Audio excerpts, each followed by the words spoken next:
heart behind this to make this experiment work the way it's supposed to. Is it a leap to assume that the adage that children who observe their parents doing the thing that the kids are told not to do are less likely to follow instruction? For instance, if parents say, listen, no electronic devices until after dinner, and you've done your homework, and then the kids see their parent looking at their phone, does that reduce trust in the parent's advice? I don't know if it reduces the trust in the parents' advice, but there is a lot of research on what's known as social modeling. The most famous experiment of this, they brought in a blow-up doll, which they think was a clown, and was referred to as Bobo. And kids either watched a video of an adult punching Bobo or being nice to Bobo, and then were allowed to play with Bobo themselves. And those that watched the adult punch Bobo were more likely to punch Bobo themselves. So this suggests that children are very observant for our own behavior, and so if you are acting in a certain way, children are learning that that's the appropriate way to learn. So I don't know that it's been done specifically on self-control. It may have, but certainly in many, many other behaviors, children are remarkably observant of those ways. I won't hold you responsible for defending or holding up the marshmallow experiment, but they've received a lot of criticism over the years, as have many paradigm-shifting areas of psychology, right? I mean, or neuroscience. You know, I think it's important for everyone to know that the moment that there's sort of a theory put forth, like growth mindset or developmental neurobiologist, the idea that all neurons in the cortex migrate radially, like 2-5 years later, someone's going to find an exception to that, and then the whole thing seems to crumble, but then it sort of comes back where you want to. In terms of the marshmallow experiment, I've heard a lot of criticism. It wasn't as critical as we thought. Maybe the experimenters were sort of biasing the data collection. What are the valid criticisms in your view? And what are the criticisms of the criticisms in your view? So as I mentioned, the marshmallows experiments or marshmallow tests, they have to be set up right. And like a lot of other psychology experiments, I think the psychologists kind of intuitively understood what it took to get it right, but we're not very good at articulating those for others to follow in kind of a recipe book. The most famous criticism, or the one that got the most press recently, is that there was a very large data set of children outcomes in which they completed the marshmallow test at 4 years old, and then a bunch of different life outcomes at adolescence. And so they basically wanted to see whether they could replicate the marshmallow test. And they, in principle, they should have. And they did and they did not. So if you looked at the simple correlation between did delay time predict outcomes like academic achievement and problematic behavior, the answer was yes, it seemed to replicate. But then the researchers controlled for things like social economic status, which was one of the criticisms of the original Stanford studies, because Stanford children, or at least the children that were going to the Stanford University daycare where these experiments were being conducted, were not your average American family, mostly well-to-do. And this matters. And so when the researchers, they had like 30 or 40 other covariate variables that they were controlling for. When they controlled for all these other variables, children's delay of gratification was no longer predicting these outcomes that it was supposed to. And so this paper got a lot of attention for basically saying, look, the marshmallow tests are flawed. Now, this has been controversial because the question is, was that statistical adjustment appropriate? And are we interpreting that statistical adjustment correctly? There have been other experimenters, other researchers who have come along. One of them is named Yuko Munakata and her team.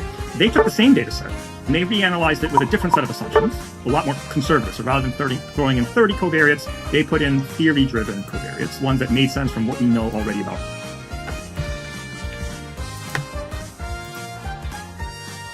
Research data and assumptions, yeah. I'm playing a game right now, so access to online, what the hell? How did they ban me from streaming online? Repeated failure will be restored in 1 day.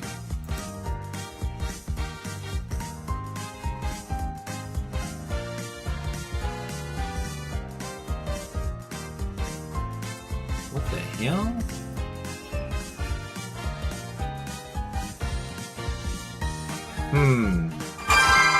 Oh well.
good! Time's up!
You win!